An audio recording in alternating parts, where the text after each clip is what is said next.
Android 20, aka Dr. Gero, it shows us they're not a threat to take lightly and Carthus Dojo, high five right quick. I said it, we're in the intro. All right, my boy, Jay the Real McCoy, where you know what it is, bro, come to the front. You see, he dropped a comment and said, react to who's the most useless character in Dragon Ball. And the answer isn't who you think, bro. To me, my answer is, I know everybody gonna say Yamcha. Nah. Chiaotzu. Yeah, I got beef with Chiaotzu. He seemed like the most useless character in Dragon Ball, bro. Cause like, you know, Bulma and Chi-Chi, they're not combatants, but Bulma is Bulma. And then Chi-Chi did help raise Gohan. There's a lot that can, you know, those who do. Yamcha, wow, look, let's be real. In the Cell Saga, he might have took an L, but he was useful for his key dropping and everybody being alerted to where the androids were at, or at least in the Android Saga, right? So yeah, I'm gonna give it Chiaotzu. What does Chiaotzu ever do? He blew himself up and it did nothing. But yeah, that's what I think, bro. If y'all, and so today we are checking this out. It is by Carthus Dojo. I hope I'm saying the name right. If I'm not, I apologize. But yeah, we're going to be checking out who's the most useless character in Dragon Ball. If y'all enjoy it, go to Carthus Dojo, hit them with the goodness. Oh my God. Like, comment, subscribe, share. Lock that in by hitting the bell. The goodness has been created. Hit them with it. And if y'all enjoy my reaction, do the same for your boy. Let's get to it. when you think of useless characters in Dragon Ball, I'm sure many come to mind. But who's actually the most useless, prominent character in the entire series? And are they in the even entire useless? series? Well, let's start with one that people are wrong about. Yamcha. It right, might seem easy to Yamcha call ain't. Yamcha useless, but has he actually done nothing in the series? While he's always had comedic elements tied to his character, if we go back far enough, we could see how he was better utilized in the original manga, despite... Ooh, see, they going all the way back to the original Dragon Ball. Maybe Chiaotzu is wrong then. I don't remember him too much from the original Dragon Ball because I watched it as a kid. But going back this far, I don't know who is the most useless, bruh. Basically never being an important character overall. I'd personally say that Yamcha stepping in for Krillin against the Cybermen because Krillin was already killed once is tremendously important. Obviously, Krillin couldn't be revived by Earth's Dragon Balls while Yamcha still could, so it was a sensible decision, but it has a far bigger impact than that. Krillin plays a crucial role later in Vegeta's defeat, but it can be argued Yamcha could fill that role as well. The battles on Namek, though, are where Krillin might be more required since he might just have more potential than Yamcha, and he even starts at a higher power level immediately. But that's assuming they even go to Namek at all, or in time. Remember, this idea of going to planet Namek for the Namekian Dragon Balls was Krillin's idea in the first place, which I think a lot of people forget. So if Krillin dies, Big brain Krillin, and they need to wait for him to reach King Kai's planet before he can communicate his idea of going to Namek with everyone, it would probably be too late, since Goku was already on his way to Namek when the dead fighters reach King Kai's planet in canon. So Yamcha's sacrifice here was pretty damn important.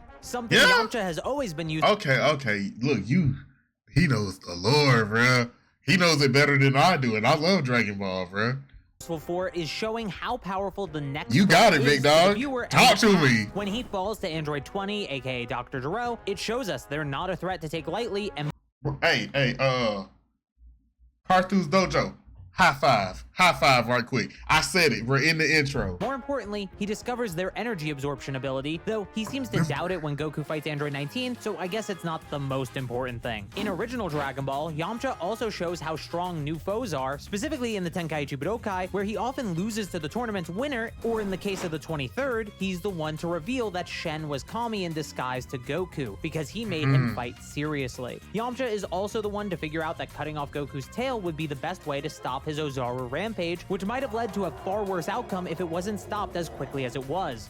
But by far, the single most useful thing Yamcha has ever done in the series is cheat on Bulma, and I'm not kidding. I promise I'm not kidding. I know some people believe that Yamcha didn't cheat on her because he used to be scared of women and Bulma was always the flirty one, but Toriyama making Yamcha the cheater is a pretty funny joke to me, and it's what the manga says, so I don't care about your headcanon. If Yamcha doesn't cheat on Bulma, Trunks, and more specifically future Trunks, aren't born, and that creates a lot of problems around the time of the android. It's possible Bulma still builds a time machine and goes herself, but don't forget they'd still have the future androids who Bulma would struggle to get close enough to deactivate even with blueprints, and future Cell would kill her regardless of if she knows he's coming or not. It also led to Vegeta and Bulma getting together, which is what begins Vegeta's change of heart in a more significant way going forward.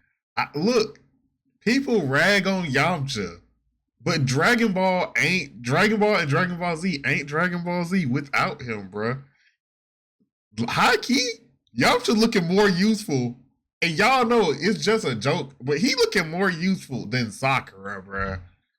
Vegeta had to see his son die in front of him to solidify his change of heart, and that only happens if he has a son in the first place. Boy! Thanks, Yamcha. So you might be noticing by now that a lot of the things I'm listing are relatively small or have a few caveats, but this is a list of the most useful characters in the series, all right? There's not much useful stuff they've done to pick from. We can't talk about Yamcha without talking about Puar, though, and Puar has this weird problem of being mostly useless aside from the first arc of the series, but believe it or not, that's actually enough to not be the most useless prominent character in the series. Remember how I gave Yamcha credit for stopping Goku's rampage? Well, one other key player in that was Puar, who transformed into a pair of scissors to cut off Goku's tail, something that Yamcha couldn't have done on his own. Also, Oolong with the panties on his head. Different time. So it was something important that both of them did together. There's also the DBS anime continuity, which was the main canon for a while, so I think it's worth discussing. In Dragon Ball Super episode 42, Puar transforms into Beerus to get Goku and Beerus, who's disguised as Monaka, to stop fighting, which is pretty important since their fight would have destroyed all of West City and possibly the entire Earth if it went on for much longer. There's also the period before the Tournament of Power, where Puar is a crucial part of Master Roshi's training, though I really don't want to get into details about it, so I'll leave it at that. There's also someone else who can transform, though, Oolong. And despite Oolong somehow being less useful than Puar, he's still not the most useless character in the series. In the very first arc of Dragon Ball, Oolong is the one to make a wish on the Dragon Balls, stopping the Pilaf gang from getting world domination. His wish could have been better for sure, but given the time constraint and what it prevented, I'd still give him a lot of credit for it. I hope you're starting to realize how tough the fight for most useless character in the series actually is. Yeah. Oolong's done one thing right in his entire damn life, and that's enough to stop him from being the most useless character in the entire series. But our next characters are called useless when they're really not. So let's debunk the slander. First up, we have a winner. I know y'all ain't talking about Yajirobe. Who in the right mind gonna call Yajirobe useless? Because that's who that was on the left. Let's not act like Goku wouldn't have been or Goku wouldn't have been killed if it wasn't for Yajirobe.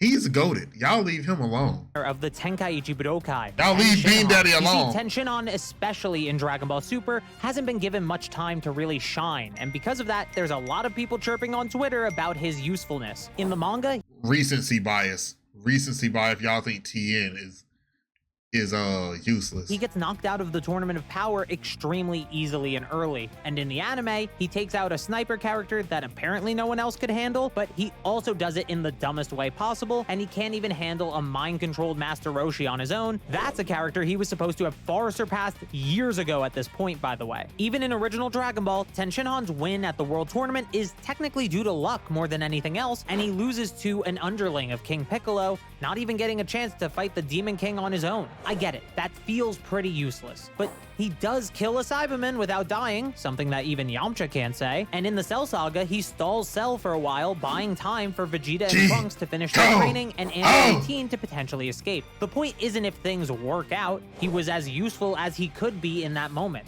not just standing around watching everyone else do everything. And at least he didn't join the Island of Bad Decisions gang I talked about in this video. Tenshinhan also stops Buu from killing Gohan in the Buu saga in a similar way. Compare this to what even Krillin did in these arcs, and it feels like Tenshinhan is the one trying his hardest here to actually be useful. I do definitely think he could be treated better though. Next is the last original Dragon Ball character we have, Yajirobe. And honestly, he might be one of the most useful characters in this video. Yajirobe had one of the Dragon Balls when he was first introduced. Yup. This allowed Goku to find and eat Yajirobe's food, replenishing his stamina so he could later defeat Tambourine. After Goku lost to the old Demon King Piccolo, Yajirobe is the one to take him to Karin's tower and even... I'm not gonna lie, it probably is pronounced how you're pronouncing it, but understand, I've been grown up my whole life, his name Yajirobe, and so Yajirobe just hit my ear so weird.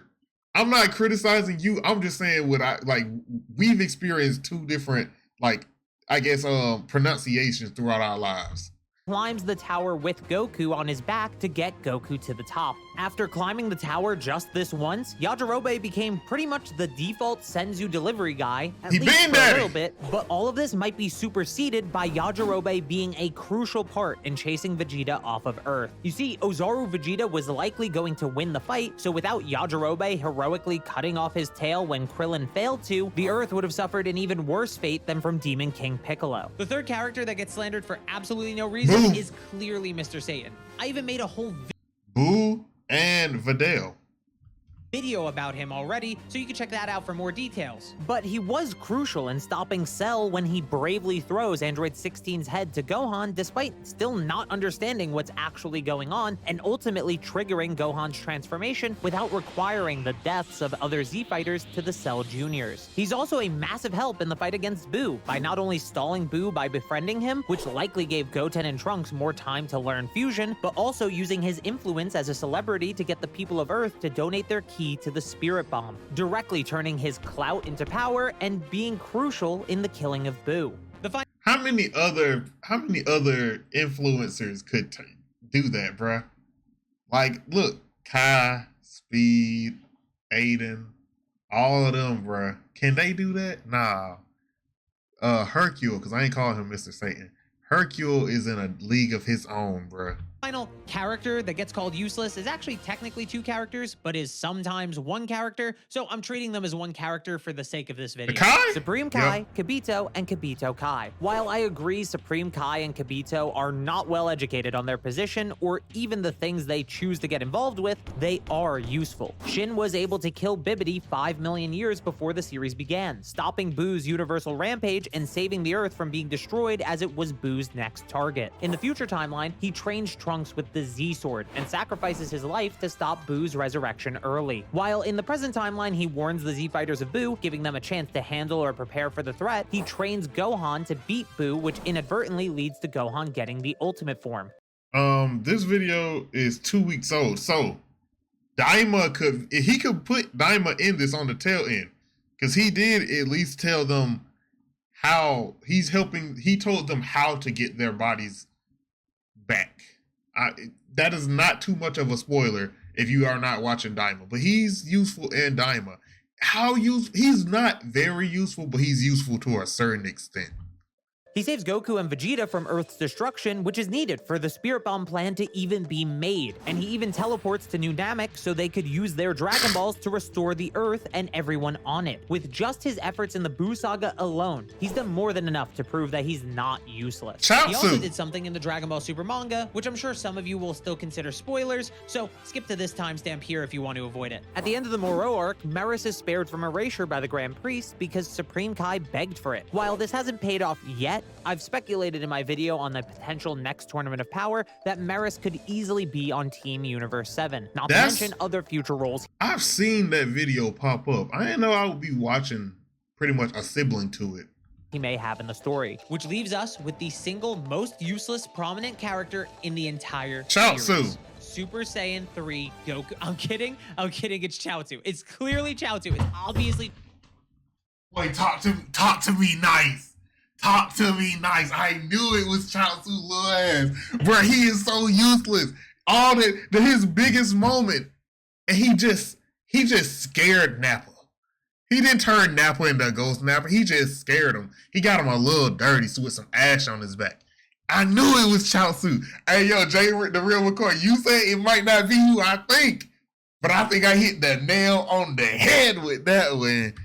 Chiaotzu. How could it be anyone but Chiaotzu? Like, what has he actually done in the story? Nothing. In the 22nd Tenkaichi Budokai, he loses to Krillin, which doesn't lead to anything really. In the 23rd, Yamcha makes it further than him because he loses to Cyborg Tao Pai Pai, a character that gets no diffed by seemingly any other Z fighter present at the tournament. At least he was able to use his telekinesis to change the tournament order, but does it even really matter? All it did was make Goku versus Piccolo happen at the end of the tournament, which is cool, I guess, but not super useful, I'd say. And don't get me started on his fights outside of tournaments, though. He tries to make a different wish on Shenron so King Piccolo wouldn't get his youth, but just dies instead, having done nothing. He tries to hold Nappa in place with telekinesis. It doesn't work. He tries to self-destruct as a way to kill Nappa, and he's as successful doing that as Vegeta was with Buu. Then after that...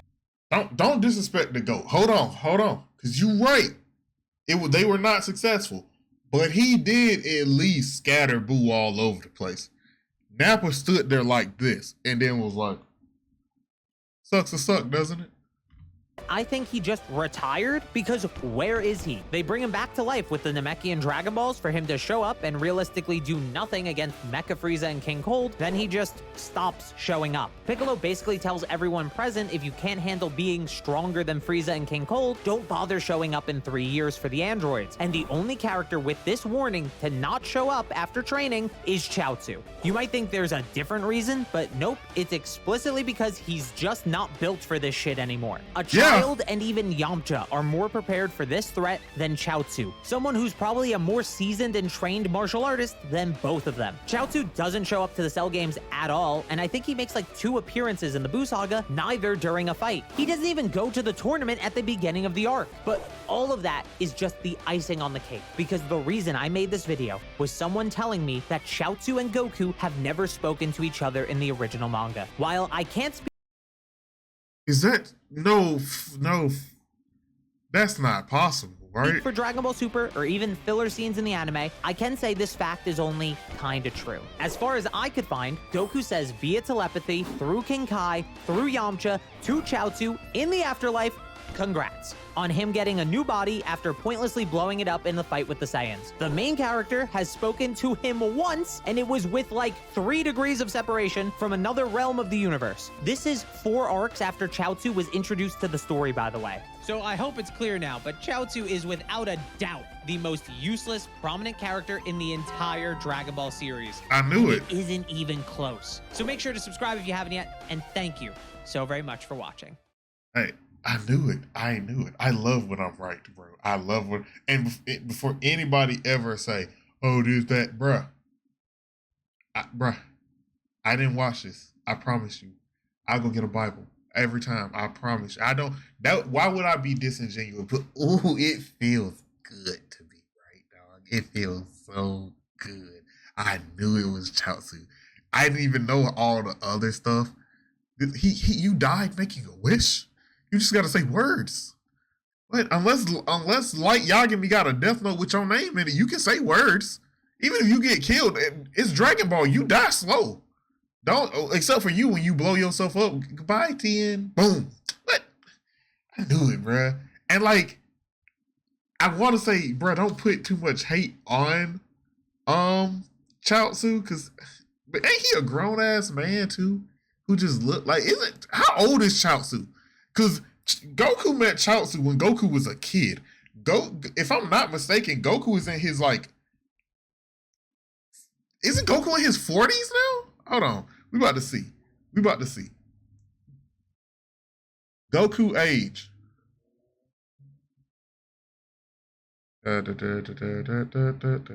So yeah, in Super, he is 38. In GT, he is 49. And in Heroes Legacy, he's 100. Or 150. So yeah, Goku from like in Z is in his like 20s to 30s. And then in Super, he's 38. So Chiaotzu is a grown-ass man. I don't know what Chiaotzu really is. Is he actually human, or was he I forget, bro. Is he in the same realm as Mr. Popo?